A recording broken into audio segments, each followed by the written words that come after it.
expression de la langue française avec un nom d'animal. Si vous avez bien suivi les vidéos précédentes, vous aurez compris que derrière chaque expression se cache souvent une histoire extraordinaire. Aujourd'hui, je vais prendre la machine à remonter le temps. On va aller très très loin dans le passé, jusque dans l'Antiquité, et plus particulièrement en Grèce, où je vais vous raconter l'histoire de Jason, à la recherche de la fameuse toison d'or. Alors, qui était Jason? Le voici, Jason. C'était un jeune soldat grec intelligent et très courageux qui devait devenir roi. Donc il avait vraiment une destinée particulière, mais malheureusement pour lui, c'est son oncle qui avait pris la couronne à sa place.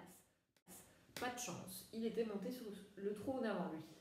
Alors Jason va voir son oncle et son oncle lui dit « Écoute, je te rends la couronne à une seule condition, c'est que tu me rapportes la toison d'or. » Alors c'est une sorte de, on pourrait dire une sorte de peau de mouton, mais ça semble un peu banal une peau de mouton. En fait c'était bien plus particulier pour deux raisons.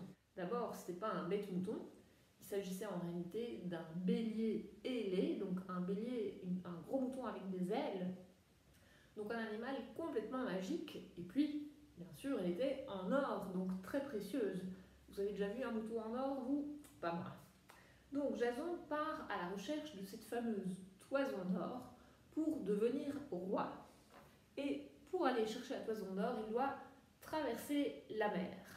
Mais traverser la mer à l'époque de la Grèce antique, c'était très dangereux pour beaucoup de raisons. Alors d'abord, il y avait tous les dangers naturels, les gros orages avec les éclairs qui peuvent faire brûler votre bateau, les rochers cachés sous l'eau qui peuvent détruire la coque. Après, il y avait les créatures fantastiques qui sortaient de l'eau, détruisaient le bateau et mangeaient tout l'équipage. Les armées ennemies de soldats qui pouvaient vous attaquer, ou les pirates.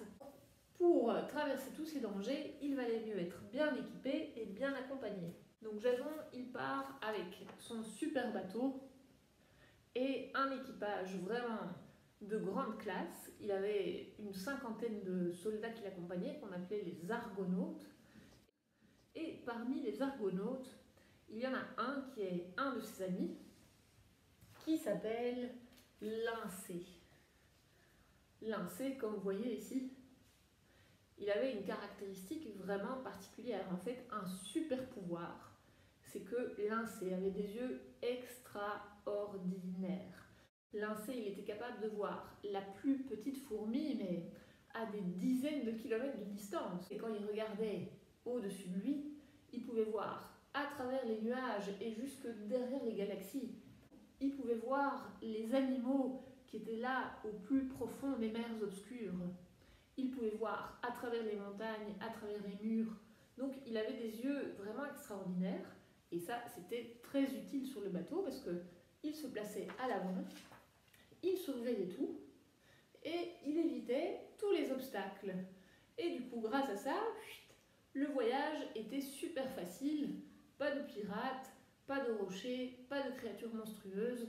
Et ils ont filé directement pour arriver à cette fameuse toison d'or. Donc grâce à Lyncée, et surtout grâce aux yeux de Lyncée, Jason a pu facilement récupérer la toison d'or. Quand quelqu'un était vraiment observateur, on lui disait « tu as des yeux de Lyncée ». Et puis, on ne sait pas pourquoi, comme ça vers le Moyen-Âge, les gens ont un peu oublié qui c'était Lyncée et ils ont commencé à confondre. Et plutôt que de dire « tu as des yeux de Lyncée », les gens commençaient à dire « tu as des yeux de lynx ». Ça n'a rien à voir évidemment. Le lynx, cet animal, c'est une sorte, c'est un félin. C'est-à-dire c'est la famille des chats, des tigres. C'est vrai qu'on n'a jamais vu un lynx avec des lunettes. Donc en effet, on imagine qu'il a quand même de bons yeux. Voilà, donc c'est pour ça qu'aujourd'hui, on ne dit plus « tu as des yeux de Lyncée », mais on dit « tu as des yeux de lynx ». Et si par contre, je vois pas très bien, il y a un autre animal, on peut dire qu'on est myope comme une taupe.